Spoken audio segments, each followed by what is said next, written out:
Good morning friends. मेरा नाम है प्रीतम सिंह रावत और आज हम बात करेंगे एक ऐसी बड़ी कॉमन समस्या के बारे में जो हमारे समाज में आज एक विकराल रूप धारण करती चली आ रही है, और उसका नाम है हार्ट अटैक। हार्ट अटैक अगर एक चीज अगर देखा जाए, कॉमन चीज देखी जाए, तो हॉस्पिटल एक रिपोर्ट ये कहती है कि हॉस्पिटलों में एडमिट होने वाले 10 में से जो 4 पेशेंट होते हैं वो कहीं ना कहीं हार्ट अटैक से संबंधित ही होते हैं। अब इसका जो मेन काम है, मेन कारण जो है ना, बेसिक चीज, हम इन समस्या से कैसे बचेंगे? क्या इसका कोई आ, ऐसा कोई तरीका है जिससे हम इन समस्याओं से पूरी तरह से छुटकारा पा सकें? तो वही सब चीज हम यहाँ पर अब जानेंगे। बेसिक चीज हम देखते हैं कि जो हार्ट की जो मेन समस्या है, उसका कहीं ना कहीं लिंक रहता है हमारे कोलेस्ट्रॉल से।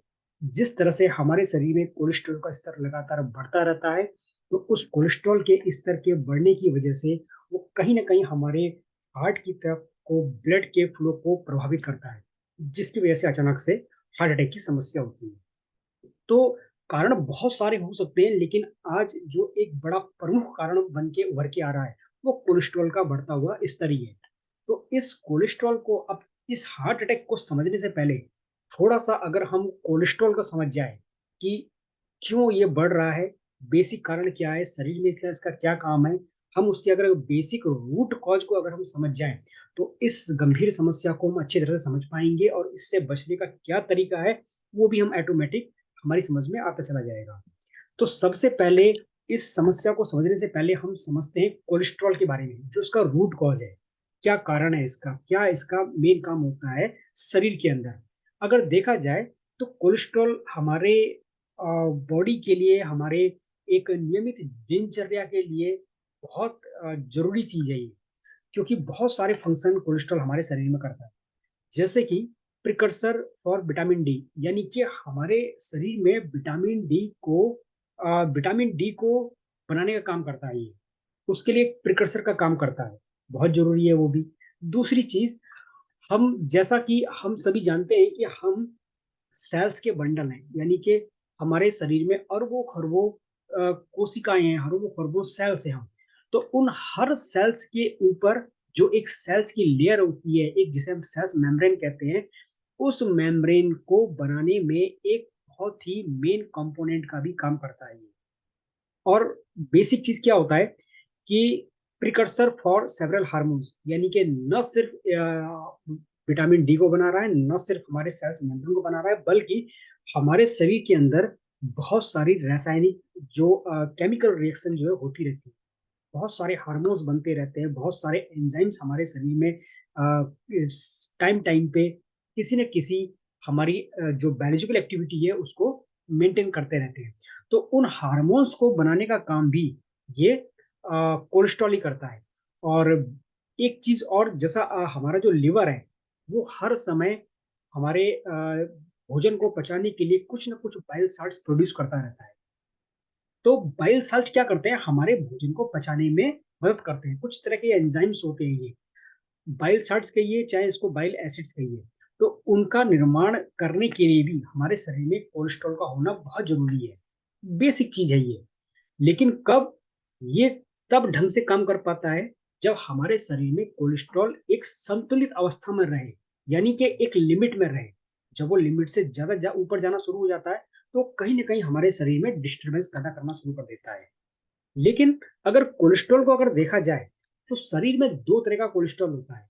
एक होता है एचडीएल, जिसे हम कहते हैं हाई डेंसिटी लिपोप्रोटीन, या सिंपल भाषा में अगर कहा जाए तो इसको हम गुड कोलेस्ट्रॉल के नाम से भी जानते हैं।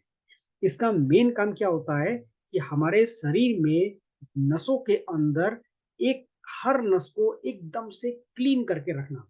यानी कि एक तरह से अगर देखा जाए तो हमारे शरीर के अंदर एचडीएल यानी कि गुड कोलेस्ट्रॉल जितना ज्यादा होगा, वो हमारी नस को उतना ही क्लीन करके रखता है। एक तरह से स्क्रबिंग का काम करता है, ब्रश का काम करता है ये। नस के ब्लड में जमने वाली जो तरह तरह की जो गंदगी होती है, उस गंदगी को वहां से रिमूव करने का काम करता है। दूसरा कोलेस्ट्रॉल होता है एलडीएल, यानी कि लो डेंसिटी लिपोप्रोटीन। इसका अधिक होना हमारे लिए सबसे ज्यादा घातक है। और जब कभी हम बात करते हैं कि किसी के व्यक्ति के शरीर में कोलेस्ट्रॉल का स्तर बढ़ गया है, तो वो इसी एलडीएल कोलेस्ट्रॉल की ही बात होती है, जिसको हम बैड कोलेस्ट्रॉल भी कहते हैं। थोड़ी मात्रा में तो ये हमारे शरीर के लिए ज़रूरी है, लेकिन जब कभी ये बहुत ज़्यादा मात्रा में होना शुरू हो जाता है, तब ये हमारी नसों के चारों तरफ से चिपकना शुरू हो जाता है और चिपकते-चिपकते वहाँ पर एक प्लेक का फॉर्मेशन कर देता है, जिसकी वजह से ब्लड के फ्लो में कहीं न कहीं डिस्टर्बेंस पैदा होना शुरू हो जाता है और जब ब्लड पूरी तरह से फ्लो नहीं कर पाता है, तो वो हमारे शरीर में हार्ट अटैक से संबंधित बहुत सारी बीमारियों को जन्म देता है। अब बेसिक चीज़ ये आती है ना कि गुड कोलेस्ट्रॉल हमारे शरीर के अंदर क्यों कम हो रहा है? उसका लेवल क्यों नहीं बढ़ पा रहा है? तो बेसिक चीज़ क्या है ना कि गुड कोलेस्ट्रॉल को हमारे शरीर के अंदर अगर अच्छे मात्रा में बढ़ाना है, तो उसके लिए हमें एक हेल्दी फूड को अच्छी मात्रा में लेना पड़ेगा। जैसे आपका बीन्स हो गया, फ्रूट्स हो गया, वेजिटेबल्स हो गया, होल ग्रेन्स हो गया, बेरीज़ हो गया, तो इस तरह के जिसे हम कहते हैं कि एक एक जो गुड जो जिसे आप कह सकते हैं कि एक अच्छा न्यूट्रिशन जब आप उसको लेना शुरू कर देते हैं, एक हेल्दी फूड को लेना शुरू कर देते हैं, तो वहाँ से हमें कई तरह के vitamin, minerals, amino acids, enzymes मिलते हैं, जो हमारे शरीर में गुड कोलेस्ट्रॉल के लेवल को बढ़ाते हैं। ओमेगा 3 हमको शरीर से वहाँ से हमें मिलना शुरू हो जाता है भोजन से, तो वो उसकी वजह से हमारा एचडीएल यानी कि गुड कोलेस्ट्रॉल का लेवल बढ़ना शुरू हो जाता है। लेकिन जैसे-जैसे आजकल का जो खान-पान हो रखा है, आजकल का जिस तरह से हमारा हमारे खेतों में जिस तरह से केमिकल का चलन ज़्यादा बढ़ गया है, यूरिया, पेस्टिसाइड, कीटनाशक इनका चलन बहुत ज़्यादा चल गया है। यानी कि हमारे खेतों में उगने वाली जो फसल है, उसमें जितना ज़्यादा हमने केमिकल का इस्तेमाल करा, हमारे शरीर में एलडीएल नेचुरल रूप से बनने की जो प्रक्रिया है, वो कहीं न कहीं बाधित होती चली गई है।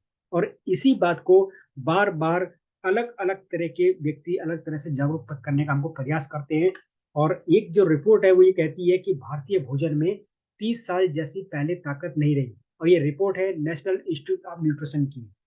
अब बेसिकली गुड कोलेस्ट्रॉल क्या करता है? गुड जब हमारे शरीर के अंदर जब बैड कोलेस्ट्रॉल की मात्रा ज़्यादा होनी शुरू हो जाती है, तो वो चिपकता है और उसी टाइम पे अगर हमारे शरीर में अगर गुड कोलेस्ट्रॉल अगर ज़्यादा मात्रा में है, तो वो क्या करता है, इस बैड कोलेस्ट्रॉल को वहाँ से स्क्रब करके धीरे-धीरे लेयर बाय लेयर वहाँ से हटाता रहता है और ये प्रक्रिया निरंतर हमारे शरीर के अंदर चलती रहती है। लेकिन जिस तरह से हमारा खान-पान हो चुका है, उस तरह से हमारे शरीर में एचडीएल प्रॉपर मात्रा में बन ही नहीं पा रहा है।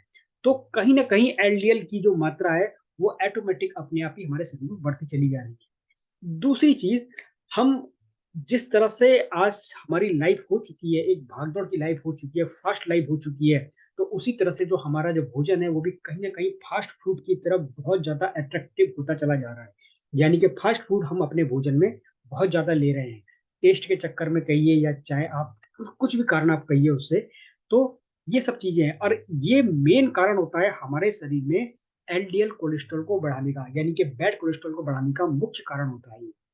हमको अपने खाने से अ, अनसैचुरेटेड फैट्स सबसे ज़्यादा मात्रा में चाहिए होते हैं। ये हमारे शरीर के लिए बहुत ज़्यादा हेल्दी होते हैं और ज़्यादा मात्रा में चाहिए होता है। सैचुरेटेड फैट ये भी हमारे शरीर को चाहिए होता है, लेकिन एक छोटी-सी मात्रा में चाहिए होता है, यानी कि लगभग-लगभग 10% हमको सैचुरेटेड फैट अपने खाने से चाहिए होते हैं।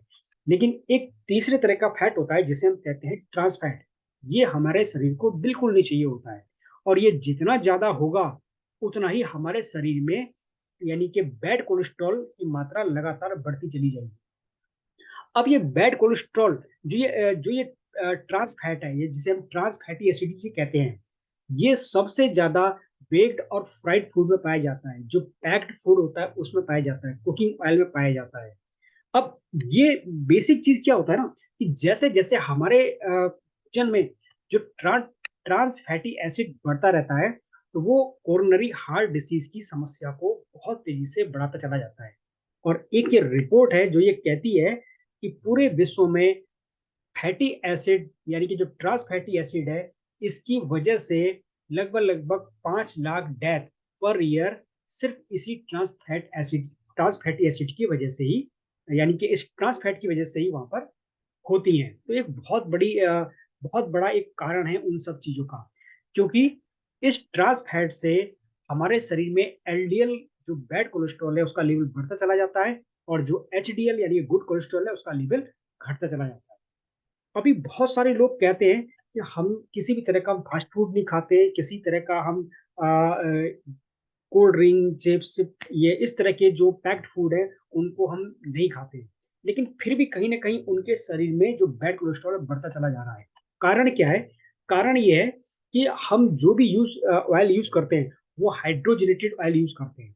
अब हाइड्रोजनेटेड ऑयल क्या होता है? ये बेसिक चीज़ क्या होता है ना, कि जब कभी आप अ, कोई भी आप भोजन बनाते हो, खाना बनाते हो, तो किसी न किसी आप तेल में ही उसको बनाते हो उसको, ठीक है ना? तो वहाँ पर क्या होता है कि अगर जिस रूप में पौधे से वो ऑयल निकाला गया है, उसको अगर आप सेम उसी तरह से यूज करना शुरू कर देते हो, तो वो एकदम एक अच्छी कंडीशन का ऑयल होता है, वो सबसे अच्छा होता है हमारे स्वास्थ्य के लिए। लेकिन उसके संग बड़ी दिक्कत क्या होती है ना, कि अगर उस ऑयल को आप थोड़ी देर के लिए अगर आप रख देते हैं, तो नीचे उसकी तलहटी पे कहीं ना कहीं छोटा छोटा छोटा छोटा एक काई जमनी शुरू हो जाती है, एक गंदगी जमनी शुरू हो जाती है।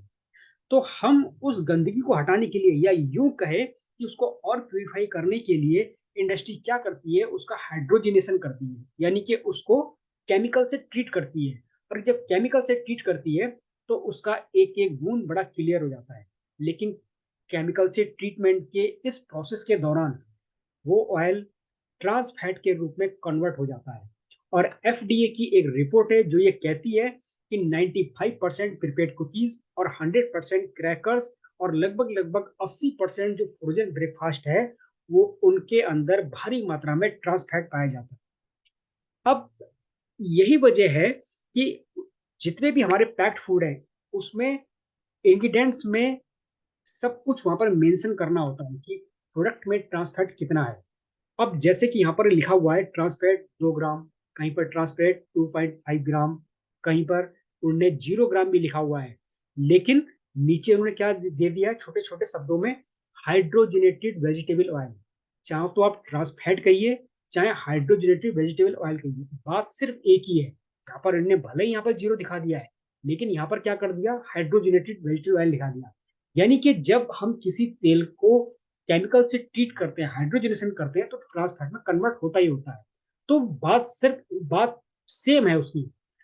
बहुत सारे लोग कहते हैं कि सर यहाँ पर ट्रांस फैट जो है, अगर 2 ग्राम में हमारे शरीर के अंदर जा रहा है, तो 2 ग्राम तो बहुत छोटी सी मात्रा है, ये इतना बड़ा फर्क थोड़ी डाल पाएगा।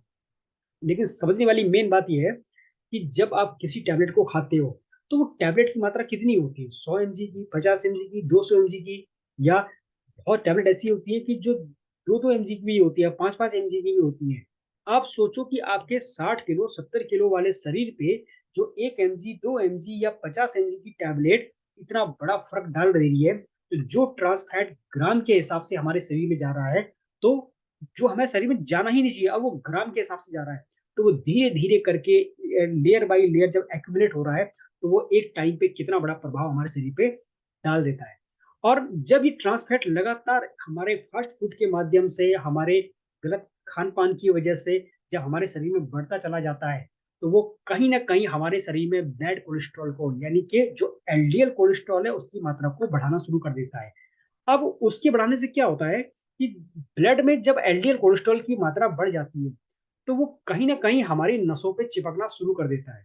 और चिपकते चिपकते वो रास्ते को वहां पर धीरे से ब्लॉकेज कर देता है। अब ब्लड आ तो रहा है, लेकिन आगे पूरी मात्रा में नहीं पहुंच पा रहा है। इस केसेस में क्या हो रहा है कि अब आगे ब्लड नहीं मिल पाया। जब ब्लड नहीं मिल पाया, तो आगे की कोशिकाओं को न तो ऑक्सीजन सप्लाई हो पाई, न ब्लड सप्लाई हो पाई, तो कहीं ना कहीं वहां पर वो वीक पड़ना शुरू हो जाते हैं, और यहीं से एक कंडीशन उभर के आती है, जिसे हम कहते हैं हार्ट अटैक। ऐसे केसेस में आप ब्लड ना देखिए कि हम किस तरफ चले जाते हैं। वहां पर एक टैबलेट हमको लाइफ टाइम खानी पड़ती है, जो हमारे ब्लड को पतला करती है। यानी कि आप रोज टैबलेट खाइए, रोज आपका ब्लड पतला होता रहेगा, और रोज वो यहाँ से पास होता रहेगा। तो एक समझिए कि वहां पर हमारा कोई जो रूट है, जो बेस है, जो कारण है, उस पर काम नहीं हो रहा है, उसको हटाने का कोई काम नहीं हो रहा है। बल्कि वहां पर एक ऑप्शन हमारे पास में होता है, ऑप्शन वहां पर हमको दे दिया जाता है कि आप टैबलेट खाओ, खून पतला करो, और ब्लड के फ्लो को लगातार मेंटेन करते रहो। अब बंदा यहाँ पर लाइफ टाइम का कस्टमर बन जाता है उन दवाइयों का। यानी कि जिस दिन वो टैबलेट खाएगा, खून पतला होगा, और जिस दिन वो टैबलेट नहीं खाएगा, खून उसी तरह से गाढ़ा हो जाएगा, कहीं ना कहीं वहां पर ब्लॉकेज आना फिर शुरू हो जाएगा। जब समस्या थोड़ी सी और ज्यादा बढ़ जाती है, तब वहां पर आती है स्टेंट डालने की नौबत। यानी कि स्टेंट क्या करता है, वहां पर एक स्प्रिंग की तरह जा करके वहां पर खुल जाता है और एक टनल का निर्माण कर देता है। अब क्या हो गया, समस्या वही की वही है, कोलेस्ट्रॉल वही का वही है, लेकिन बस हर बार एक ऑप्शन वहां पर हमको दे दिया गया है। फिर क्या हो गया, दूसरी नस ब्लॉकेज होगी, दूसरा स्टेंट पड़ेगा, तीसरी नस ब्लॉकेज होगी, तीसरा स्टेंट पड़ेगा, क्योंकि हम रूट जो कॉज है, जो मेन मुख्य कारण है, उस पर तो हम काम कर ही नहीं रहे। तो हम तो हर बार कहीं ना कहीं उसका कोई अल्टरनेटिव वहां पर तलाशेंगे, और वही सब हो रहा है। जब समस्या और बढ़ जाती है, तो वहां पर क्या होता है, सीधे बाईपास सर्जरी की नौबत की तरफ बंदा बढ़ता चला जाता है। उसमें क्या हो गया कि जैसे बाई बेसिकली यहाँ पर जैसे एक ब्लॉकेज हो रखा है, तो अब उस ब्लॉकेज को ओपन करने का काम नहीं हो रहा है, पर डायरेक्टली पैर की नस निकाला और उनने यहां से यहां आगे उसको बाईपास कर दिया। समस्या वही की वही है, यानी कि हर बार एक कहीं ना कहीं एक ऑप्शन हमको दे दिया जाता है। अब होता क्या है कि अगर जब कभी थोड़ा सा ब्लॉकेज होता है, यानी कि 30% जो ब्लॉकेज होता है, तो ये वो कंडीशन होती है जहां पर बंदा एक टैबलेट खा के खून को पतला करके काम चलाता है। जब समस्या और बढ़ गई, 50% ब्लॉकेज हो गया, तो ये वो कंडीशन होती है कि जब कहीं ना कहीं एक स्टेंट डालने की नौबत आ जाती है। जब समस्या और ज्यादा बढ़ जाती है, कोलेस्ट्रॉल और जमना शुरू हो जाता है, तो 90% ब्लॉकेज, कहीं कहीं पर 99% ब्लॉकेज, और ये वो कंडीशन होती है जहां पर कहीं ना कहीं बाईपास सर्जरी की नौबत आ जाती है। तो फिर क्या होता है वहां पर, एक bypass, second bypass, triple bypass, तो यही सब प्रक्रिया वहां पर चलती रहती है। लेकिन जो रूट कॉज है, रूट जो है कारण, उस पर कभी काम नहीं होता है।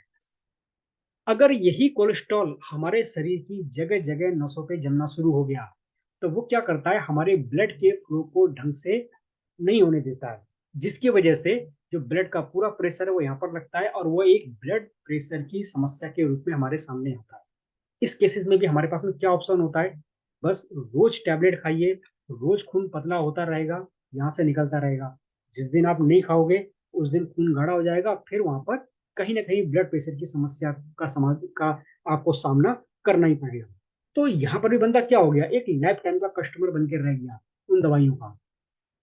यही कोलेस्ट्रॉल जब हमारे शरीर की बारीक बारीक नसों में जाके जमना शुरू हो जाता है, तो जो ब्रेन की जो नसें होती हैं, वो इतनी बारीक होती हैं, इतनी बारीक होती हैं कि वो ब्लड के आने वाले प्रेशर को नहीं सहन कर पाती हैं, और न सहन कर पाने की वजह से वहां पर जहां की भी नस फट गई, तो उतने एरिया में क्या होता है, क्लॉटिंग होनी शुरू हो जाती है, और जितने न्यूरॉन्स को उसने वहां पर दबा दिया, उतने एरिया में एक लकवे वाली स्थिति पैदा होना शुरू हो जाती है। इसीलिए आपने देखा होगा, लकवे के लक्षण हर व्यक्ति में अलग अलग तरह के नजर आते हैं। किसी को आधे चेहरे का पड़ता है, तो किसी को पूरे आधे शरीर का पड़ जाता है। डिपेंड ये करता है कि वहां पर ब्लीडिंग कितनी ज्यादा हो गई है, और उसने कितने सारे न्यूरॉन्स को वहां पर दबा दिया है। अगर इस तरह की समस्या से अगर आप छुटकारा पाना चाहते हैं, या अगर इन समस्याओं में आप फंस चुके हैं और वहां से आप निकलना चाहते हैं, तो उसका सबसे अच्छा ऑप्शन है ओमेगा 3 फैटी एसिड्स। यानी कि आप अपने भोजन में ओमेगा 3 की मात्रा को बढ़ा दीजिए, तो ये समस्या वहां पर खत्म होती चली जाएगी।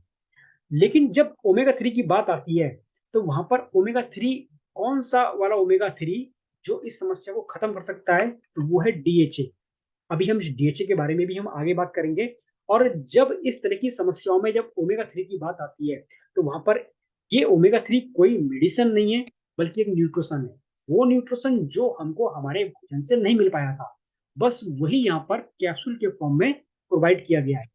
अब अगर ओमेगा 3 की बात आती है, तो एक प्रमुखता से जो सबसे अच्छी क्वालिटी का जो एक ब्रांड का जो नाम आता है, वो फॉरएवर लिविंग प्रोडक्ट्स का आर्किटिक सी का नाम आता है। उसमें जो ओमेगा 3 है, वो डीएचए की डीएचए वाली क्वालिटी का है। अब ये डीएचए क्या है, क्योंकि ओमेगा 3 दो रूपों में पाया जाता है, और इसके बारे में पता न हो पाने की वजह से ओमेगा 3 के चक्कर में बहुत लोग बड़ा धोखा खाते हैं, और फिर वो एक कंप्लेन करते हैं कि ओमेगा 3 तो हमने भी बहुत खाया था, लेकिन वो कुछ खास काम करता नहीं है कोलेस्ट्रॉल में, कुछ खास फायदा पहुंचा नहीं पाता है हार्ट की समस्याओं में। कारण क्या है, कारण ये है कि उनको ओमेगा 3 के बारे में बेसिक नॉलेज न हो पाने की वजह से कहीं ना कहीं वो धोखा खा जाते हैं। समझने वाली मेन बात यह है कि ओमेगा 3 दो रूपों में पाया जाता है। एक है अल्फा लाइनोलिक एसिड, और एक होता है डीएचए। इन्हीं दो रूपों में ओमेगा 3 पाया जाता है। एएलए वाला ओमेगा 3 वो ओमेगा 3 होता है जो हमें ग्रीन लीफी वेजिटेबल से पाया जाता है, फ्लैक्सीड ऑयल से पाया जाता है, चिया सीड ऑयल से, कैनोला सीड ऑयल से, वॉलनट से, सोयाबीन ऑयल से यहाँ से प्राप्त होता है। यानी कि अगर एक सामान्य भाषा में अगर कहा जाए तो जो पेड़ पौधों से प्राप्त होने वाला जो ओमेगा 3 है वो एएलए का रूप होता है।